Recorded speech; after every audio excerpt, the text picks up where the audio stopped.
본래 우리나라 우리말에 내일이라고 하는 단어가 없습니다.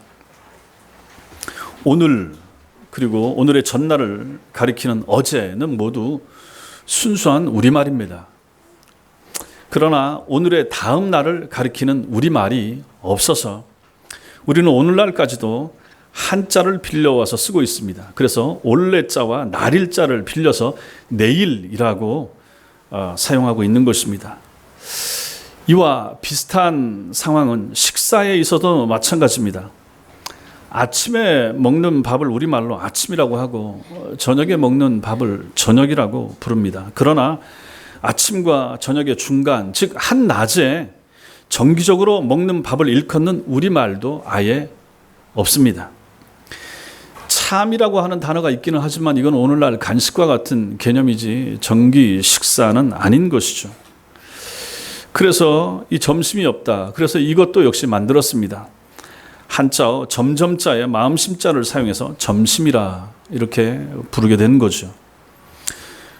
우리에게 내일과 점심이라고 하는 이 단어, 이 고유한 우리의 단어, 우리 말이 없다라고 하는 것은 실로 참 기막힌 형편이 아닐 수 없습니다. 우리의 민족과 우리의 긴 역사 가운데 내일이라고 하는 단어가 없었고 점심이라고 하는 단어가 없었다라고 하는 것은 아픈 우리의 역사에서 나온 유래한 그러한 내용이 되는 것입니다. 긴 세월 동안 가난의 굴레에서 벗어나지 못했던 우리 조상들은 전통적으로 하루에 두 끼 먹는 것으로 만족해야만 했고 그 정도로 가난했으니 내일을 생각할 여유가 없었던 것입니다. 그래서 여러분들도 기억하시죠? 예전에 저도 시골에서 아침에 어른들이 인사하면 아침 드셨냐고, 진지 드셨냐고, 못 먹는 사람이 많았기 때문에 그렇게들 인사들 하고 했었습니다. 그것이 우리의 어려운 과거였고 아픈 현실이었다 하는 것입니다. 하루하루 살기도 어려웠으니 내일에 대한 생각이 없는 것은 너무나도 당연했다 하는 것입니다. 그저 있는 것이라고는 눈물겹게 헤쳐나온 어제와 또다시 힘들게 뚫고 지나가야 할 고달픈 오늘만 있을 뿐이었던 것입니다. 그래서 사회학자들은 이러한 단어 사용의 모습을 통하여 내일이 없고 점심이라고 하는 단어가 없는 우리의 모습을 통하여 우리 민족에게는 일반적으로 미래에 대한 안목이 부족하다 이렇게 평가하고 있습니다. 내일을 내다보기보다는 오히려 현재와 과거 지향적인 면이 많다 하는 거죠. 그래서 대한민국 건국 시점 가지고 다투고 있고 한국군의 뿌리가 어디냐 이걸 가지고 지금 보수와 진보 진영의 갈등이 계속해서 나타나고 있는 것입니다. 이것들은 전부 다 생각하면 우리 과거에 발목 잡힌 모습이 아닌가 이렇게 생각이 됩니다. 교회 안에도 마찬가지입니다. 한국 교회의 분열의 역사 그 최가장자리, 그 최정점에는 일제 치하에서 신사숭배나 동방요배와 같은 문제들이 있었다 하는 것을 한국 교회사가 우리에게 잘 알려주고 있습니다. 그 문제 때문에 갈등하는 거죠. 옛날에 신사참배 했느냐 안 했느냐, 한 사람과 안 하는 사람, 이 두 파로 갈라지고 이 두 쪽에 속해 있는 사람들이 교단을 가르고 그 교단에서 또 갈라지고 그 옛날에 일제시대 때 있었던 그 일 가지고 지금까지도 분열의 역사가 계속되고 있는 것이 한국교회의 현실이라 하는 것입니다. 어제와 오늘이 중요합니다. 중요하지만 더 중요한 것은 실제로 내일 아니겠습니까? 그리스도인들이 누구입니까? 어제의 토대 위에 굳게 서서 내일을 바라보며 그 내일을 위해서 오늘을 충실히 가꾸어 가는 사람, 이 사람들이 신자입니다. 그리스도인들이 믿는 하나님은 영원하시기에 영원하신 하나님께서는 우리의 어제와 오늘에 갇혀 계신 분이 아니라 어제와 오늘의 연장선상에서 우리의 내일을 새롭게 창조해 주시는 분이시기 때문에 그런 것입니다. 오늘 우리가 함께 보는 이 말씀 속에서 내일을 준비하시는, 내일을 예비하시는 하나님의 일하심을 보면서 함께 은혜를 나눌 수 있게 되길 바랍니다. 애굽의 총리였던 요셉의 초청으로 아브라함의 후손들은 온 천하가 가뭄으로 고통받던 시기에 애굽으로 이주하게 되었습니다. 시간이 흘러서 야곱과 요셉이 죽고 요셉의 형제들이 죽고 난 후에 처음 이주할 때 75명에 불과했던 이 사람들이 굉장히 많은 숫자로 불어나게 됐습니다. 타 민족인 이스라엘 백성의 번성을 경계한 애굽의 바로는 어느 순간에 그들을 노예로 삼아 버렸습니다. 지난 시간에 제가 말씀을 드렸습니다. 하나님께서 아브라함에게 하신 약속, 즉 아브라함의 후손이 큰 민족을 이루고 400년 동안 애굽에서 종살이를 거친 후에 하나님의 훈련을 거쳐서 가나안의 주인이 될 것이라고 하는 하나님의 약속은 이러한 모습으로 하나하나 성취되어 가고 있었던 것입니다. 바로의 의도와는 달리 이스라엘 백성들은 고된 노예살이의 이 어려운 형편 속에서도 그 수가 줄어들지 않았습니다. 오히려 그들의 숫자가 애굽 사람들의 숫자를 능가하기에 이르렀던 것입니다. 이스라엘 백성들의 숫자가 더 많아지는 거예요. 그러자 바로는 마침내 이스라엘 사람들이 아이를 낳으면 여자아이는 살려두지만 남자아이는 무조건 나일 강물에 다 버려버리게 하라는 아주 잔인한 명령을 내리게 됩니다. 이러한 죽음과도 같은 절망스러운 환경 속에서 모세가 태어난 것입니다. 이스라엘 백성들의 절망과 고통이 극에 달하던 바로 그 시점에 하나님께서 모세를 이 땅에 보내신 것입니다. 모세는 후에 400년에 걸친 노예살이의 사슬을 끊고 이스라엘 백성들을 애굽에서 해방시킨 출애굽의 지도자가 됩니다. 그렇다면 이제 우리의 관심은 그 모세가 어떠한 과정을 거쳐서 출애굽의 지도자가 되느냐, 출애굽의 지도자로 쓰임받게 되느냐, 이 사실에 있습니다. 이 부분을 보는데 20절을 보겠습니다. 20절 말씀, 20절 같이 읽겠습니다. 시작. 그때에 모세가 낳는데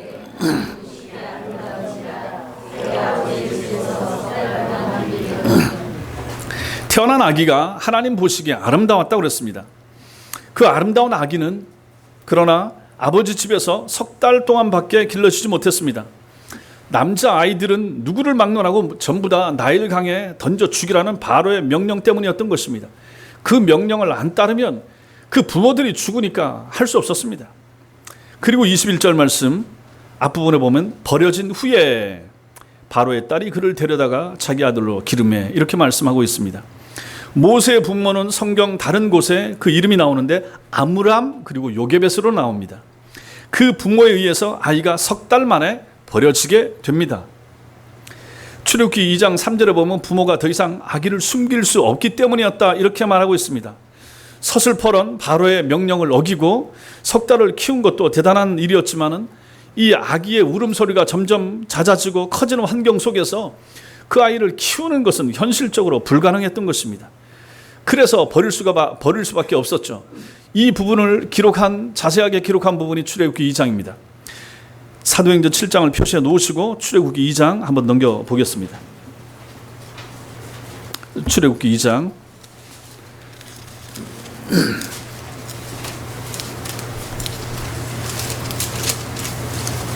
1절부터 4절까지, 이따가 나머지 5절부터 10절까지 나중에 읽고 출애굽기 2장 1절부터 4절까지 같이 읽겠습니다. 시작.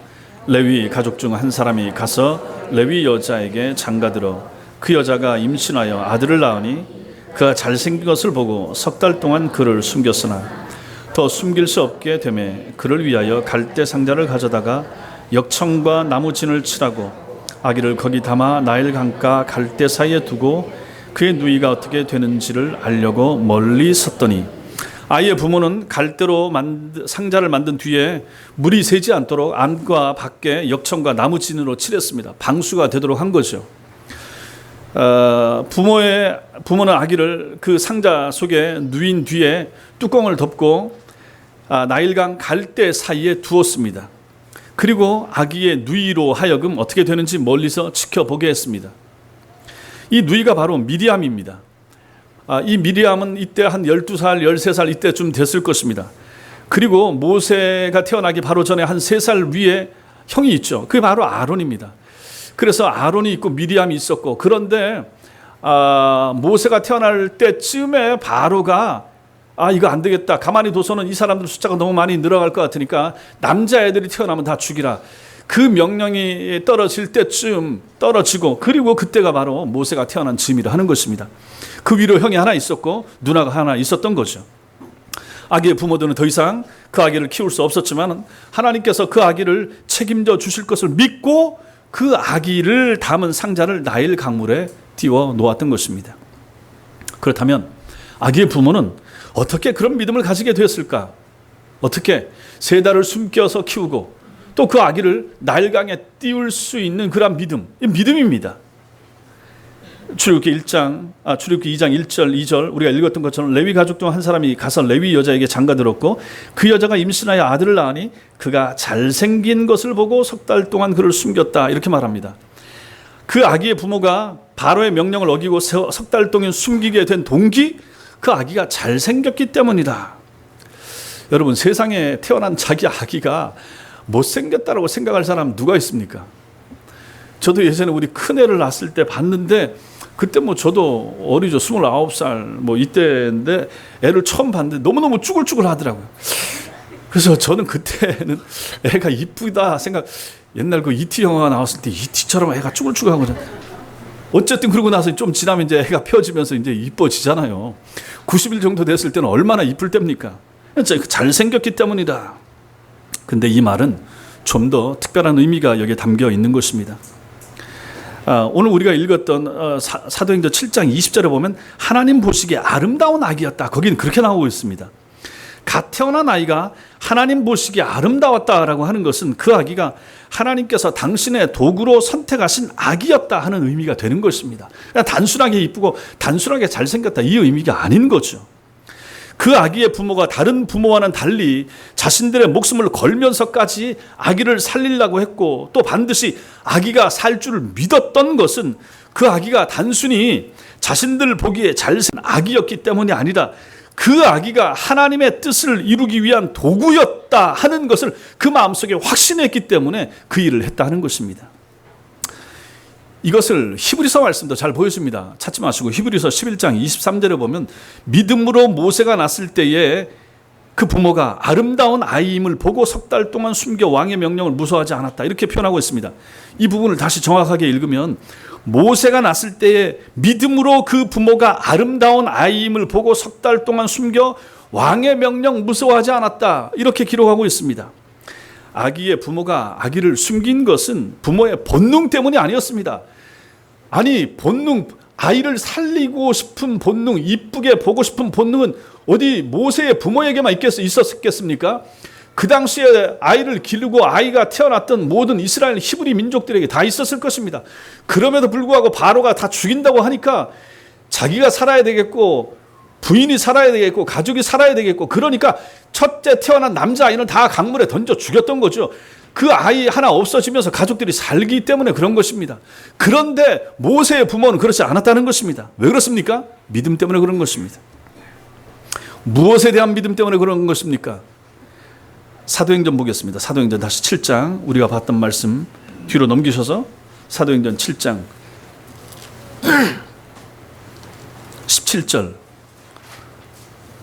17절만 읽겠습니다. 시작. 하나님이 아브라함에게 약속하신 때가 가까움에 이스라엘 백성이 애굽에서 번성하여 많아졌더니, 그 아기가 가졌던 그 부모의, 그 아기의 부모가 가졌던 그 믿음은 무엇입니까? 하나님이 약속에 대한 믿음이었던 것입니다. 어떤 믿음입니까? 믿음의 조상 아브라함에게 하신 약속, 아브라함의 후손이 큰 민족을 이루고 400년간 애굽에서 종살이를 통한 하나님의 훈련을 거쳐서 반드시 가나안 땅의 주인이 될 것이라고 하는 하나님의 약속에 대한 믿음, 이 믿음이었던 거죠. 아기의 부모인 아므람과 요게벳은 이 믿음을 가지고 있었던 것입니다. 그들은 하나님의 그 약속이 이루어질 때가 가까웠다 하는 것을 믿었습니다. 자신들은 보잘것없지만 자신들의 몸을 통해서 태어난 아기, 하나님 보시기에 아름다운 그 아기를 통해서 하나님의 약속이 성취될 것을 알고 믿었던 것입니다. 그러니까 이게 신비로운 거죠. 애가 태어났는데 이쁘다, 아름답다, 하나님 보시기에 아름답다. 그냥 부모로서 가지는 그 보통의 감정뿐만 아니라 거기에 하나님의 은총이 입혀져서 하나님께로부터 어떤 은혜의 감동을 받았는지 모르겠지만 그 아이를 통해, 네가 낳은 그 아이를 통하여 아므람아 요게벳아, 지금 태어난 이 아이를 통해서 내가 이 일을 할 것이니 그 아이를 잘 보관해라, 잘 간수해라, 잘 보호하라. 이러한 것에 대한 믿음이 그 부모에게 있었다 하는 것입니다. 그러므로 그 태어난 아기는 그 부모들의 그 자신들의 악이 이기 이전에 그들이 굳게 믿었던 하나님의 약속 그 자체였던 것입니다. 그 아이가 하나님의 약속인 것을 이 부모들이 알았다 하는 것이죠. 그 믿음이 있어서 그 아이를 지켜냈던 거죠. 이처럼 그 아기의 부모는 가장 절망적인 상황 속에서도 하나님의 약속을 보고 듣는 믿음의 눈과 귀를 가진 사람들이었습니다.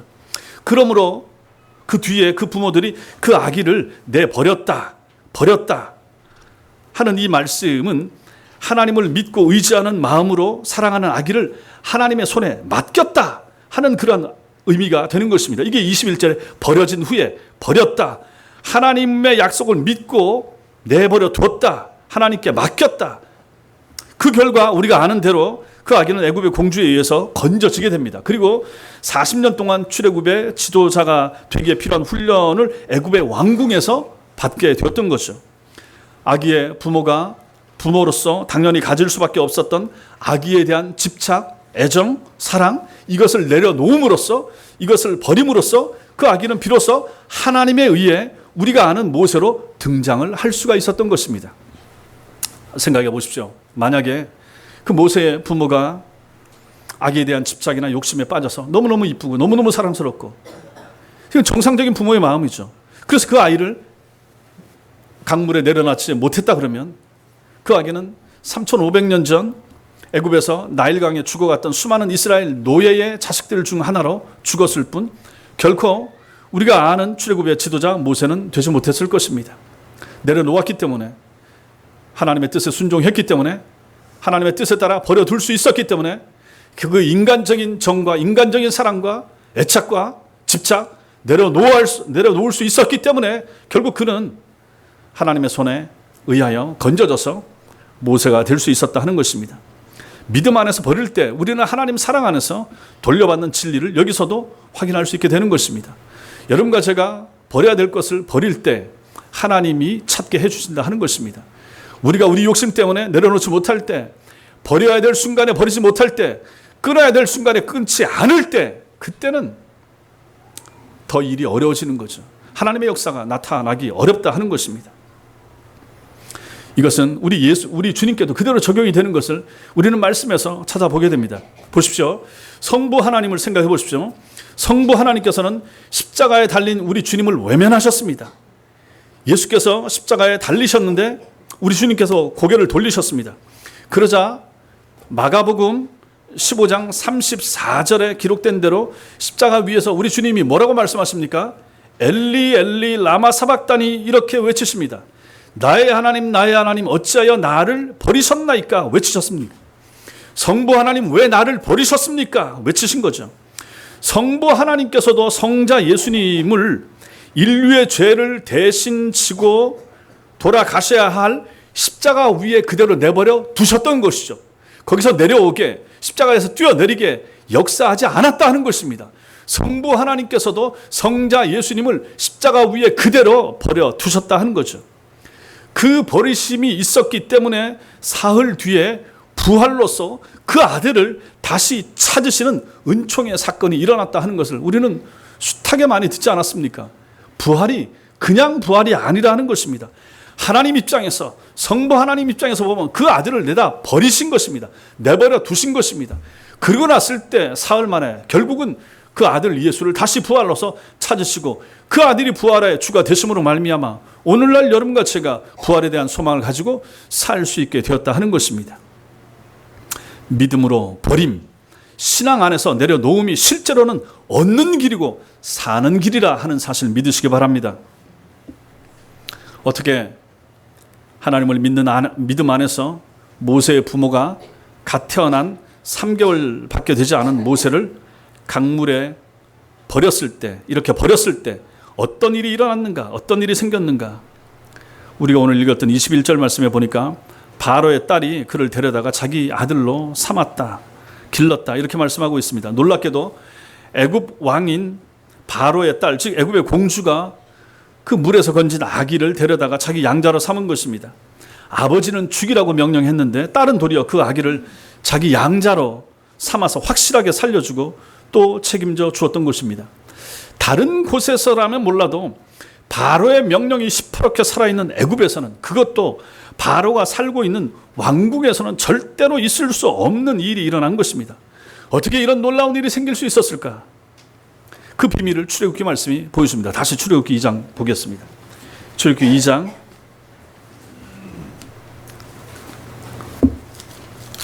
아까 읽었던 2장 1절부터 4절 뒤에 5절부터 10절까지 5절부터 말씀 같이 읽겠습니다. 시작. 바로의 딸이 목욕하려 그가 갈대 사이에 상자를 보고 시녀를 보내어 가져다가 열고 그 아기를 보니 아기가 우는지라 그가 그를 불쌍히 여겨 이르되 이는 히브리 사람의 아기로다. 그의 누이가 바로의 딸에게 이르되 내가 가서 당신을 위하여 히브리 여인 중에서 유모를 불러다가 이 아기에게 젖을 먹이게 하리이까. 바로의 딸이 그에게 이르되 가라 하매 그 소녀가 가서 그 아기의 어머니를 불러오니 바로의 딸이 그에게 이르되 이 아기를 데려다가 나를 위하여 젖을 먹이라. 내가 그 삭슬을 주리라. 여인이 아기를 데려다가 젖을 먹이더니 그 아기가 자라매 바로의 딸에게로 데려가니 그가 그의 아들이 되니라. 그가 그의 이름을 모세라 하여 이르되 이는 내가 그를 물에서 건져내었음이라 하였더라. 아멘.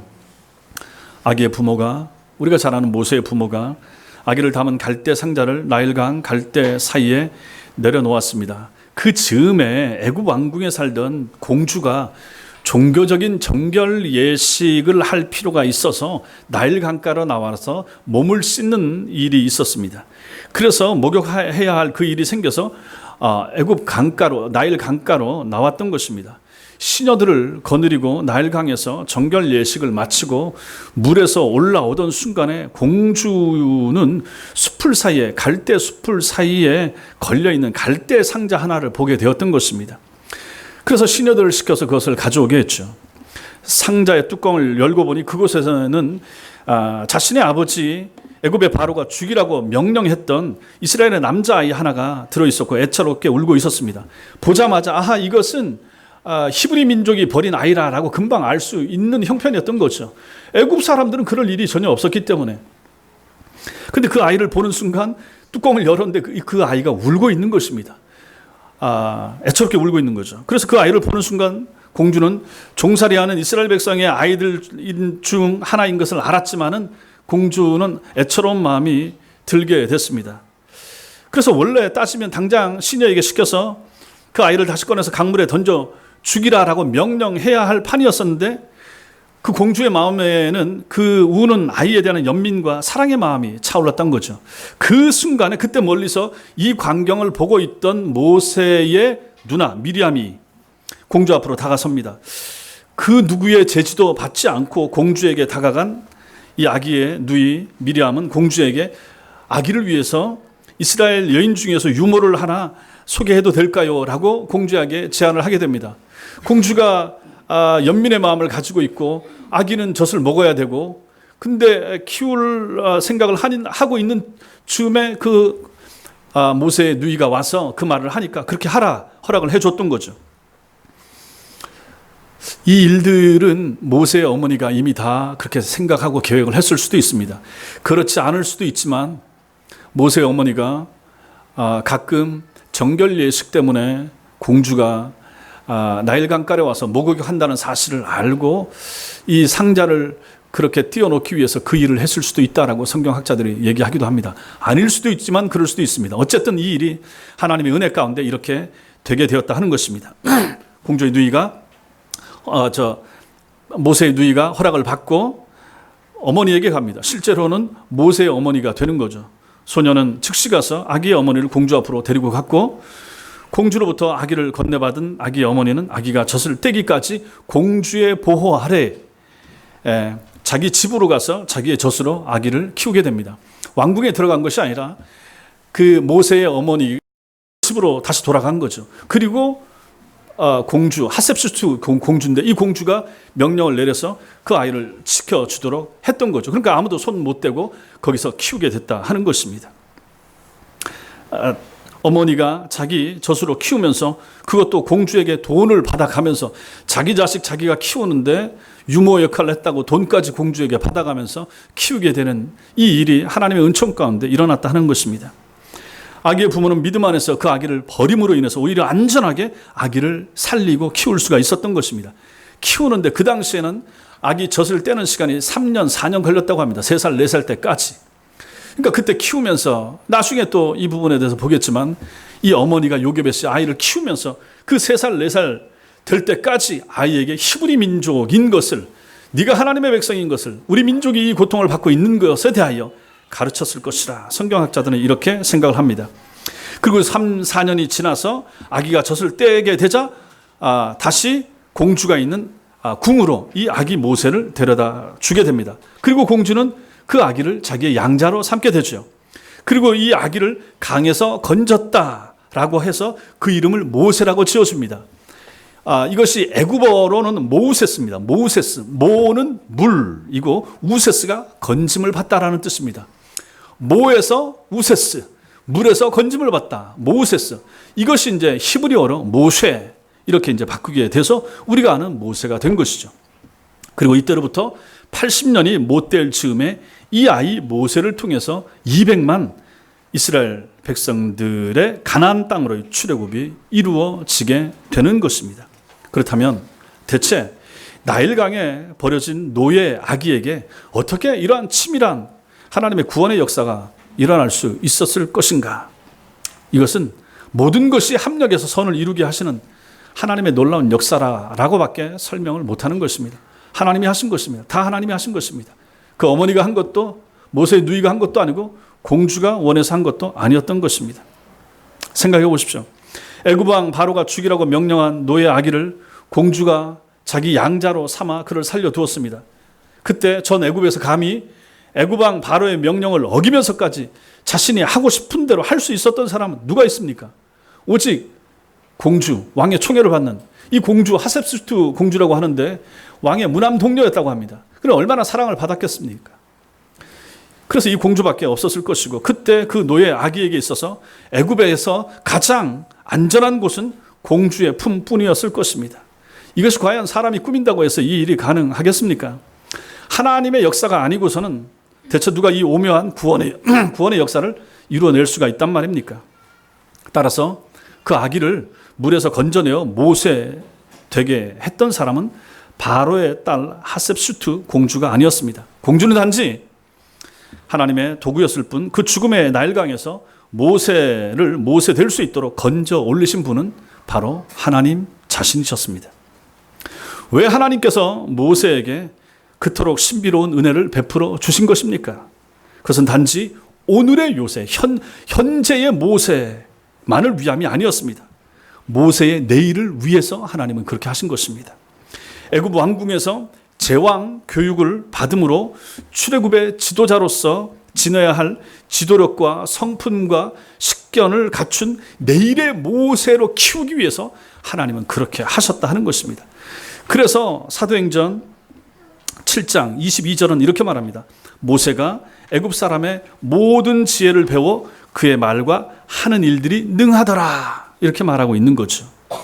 당시 세계 최대의 제국이었던 이집트는 세계 문명의 요람이었고 세계 최강의 이집트 군대, 애굽 군대는 천하무적이었습니다. 그 애굽의 왕궁에서 모세가 왕자의 신분으로 공주의 양 아들이니 왕자인 거죠. 왕자의 신분으로 제왕, 왕이 되는 교육을 받았죠. 그래서 세계 최고의 학문, 행정력, 지도력, 군사력 이런 것을 배우지 않았겠습니까? 그렇게 무장했죠. 그렇게 하지 않았던들 그가 남자 장정만 60만 명에 이르는 이스라엘 백성들 200만 명을 과연 40년 동안 제대로 통솔할 수가 있었겠습니까? 안 되는 거죠. 그때 배운 것들이 기반이 되었다. 충분히 그렇게 말할 수 있을 것입니다. 또한 나아가서 모세가 한 일이 무엇입니까? 신구약 성경 전체의 약 5분의 1에 해당하는 것이 모세가 쓴 성경입니다. 창세기, 출애굽기, 레위기, 민수기, 신명기까지 모세 5경 5권 성경 전체의 5분의 1이나 됩니다. 이것을 모세가 혼자 썼다 하는 것입니다. 그냥 썼겠습니까? 어렸을 때부터 40살 될 때까지 왕궁에서 배웠던 이 학문, 학식, 학술 이 모든 것들이 기반이 되었기 때문에 하나님께서 그것을 사용하셔서 모세로 하여금 성경을 기록하게 하셨다. 이렇게 볼 수 있는 것입니다. 그러므로 하나님께서 바로의 딸을 통해서 모세를 물에서 건지신 것은 모세 개인의 내일뿐만 아니라 모세를 도구 삼아서 구원하실 이스라엘 백성들의 미래를 위함이기도 했던 것입니다. 그리고 3,500년이 지난 오늘날 모세가 기록한 성경을 통해서 하나님을 알게 되고 믿어서 섬기게 될 여러분과 저 우리 자신의 내일을 위함이기도 했던 것입니다. 그러니 이것이 얼마나 오묘합니까? 애굽에서 종살이하고 있었던 이스라엘 백성들에게 있어서 애굽의 왕궁은 하늘처럼 높은 곳이었습니다. 그 높고 깊은 궁궐 속에서 무슨 일이 일어나고 있는지 그들은 전혀 알 턱이 없죠. 히브리 민족에게 있어서 이스라엘 백성들에게 있어서 그들은 그저 눈을 뜨면 벽돌 만들고 벽돌을 옮기고 성벽을 쌓아야만 하는 어제와 같은 고생스러운 오늘이 기다리고 있을 뿐이었습니다. 그저 죽지 못해 하루하루 연명하는 그들에게 있어서 내일에 대한 기대나 소망 같은 거 있을 리가 없었던 것입니다. 그렇지 않겠습니까? 늘 반복되고 늘 일상되고 아버지가 그렇게 살아오셨고 할아버지가 그렇게 살아오셨고 그 위에 할아버지도 그렇게 살아온 그 노예의 삶, 노예의 인생, 이것을 그들도 매일매일 반복하면서 살았을 것이라 하는 것입니다. 그러나 여러분과 저는 성경을 통해서 무슨 일이 생겼는지 알고 있습니다. 동서남북 그 어디를 살펴보아도 그 어떤 소망의 가능성도 찾아볼 수 없던 바로 그 순간에 하나님께서는 애굽의 한 귀퉁이에서 모세를 어머니 품에서 키우시더니 마침내 왕궁 안에 들어가서 왕궁 속에서 왕국의 한 모퉁이에서 나일강에서 건진받은 이 공주의 양자인 어린 모세를 하나님께서 조용히 잘 키우고 계셨던 것입니다. 치밀하게 모세의 내일을 그리고 이스라엘 백성의 내일을 예비하면서 가꾸고 계셨던 것입니다. 한번 생각해 보십시오. 그리고 나서 80년의 세월이 지나서 모세가 바로 앞에 섰습니다. 그 모세는 자기가 자랐던 그 40년 동안 컸던 그 왕조와 그 나라를 지금 배신하고 있는 것입니다. 그 애굽 입장에서 봤을 때, 바로 입장에서 봤을 때 이거 얼마나 배신자입니까? 40년을 먹이고 입히고 키워주지 않았습니까? 그런데 그 반대편에 서서 내 민족을 내달라 나가겠다라고 했으니 얼마나 배신감이 컸겠습니까? 이 일을 누가 했습니까? 하나님이 하셨다 하는 것입니다. 40년은 하나님께서 왕궁에서 곱게 잘 키우시고 그리고 나머지 40년은 거친 들판에서 황야에서 거칠은 속에서 또 하나님의 뜻을 발견하도록 그렇게 모세를 하나님께서는 키워 가셨던 것입니다. 이렇게 하나님께서 성경 말씀을 통해서 우리로 하여금 3,500년 전 애굽에서 있었던 모세의 이야기를 알게 하시는 이유가 무엇입니까? 왜 하나님께서 여러분과 저로 하여금 이 내용을 알게 하십니까? 왜 하나님께서 여러분 앞에 저로 하여금 이것을 설교로 하게 하시는 것입니까? 이유가 무엇입니까? 모세와 종살이를 하는 이스라엘 백성들의 내일을 가꾸어 주신 그 하나님께서 바로 여러분과 저 우리의 하나님이신 것을 깨닫게 해 주시기 위해서 하나님께서는 이렇게 역사하시는 것입니다. 또한 우리의 미래, 여러분들의 미래, 여러분의 자녀들의 미래, 이 모든 미래가 하나님의 손안에 있다, 하나님 당신의 손안에 있다 하는 것을 알려주시기 위해서 이 사실을 우리에게 보여주시는 것입니다.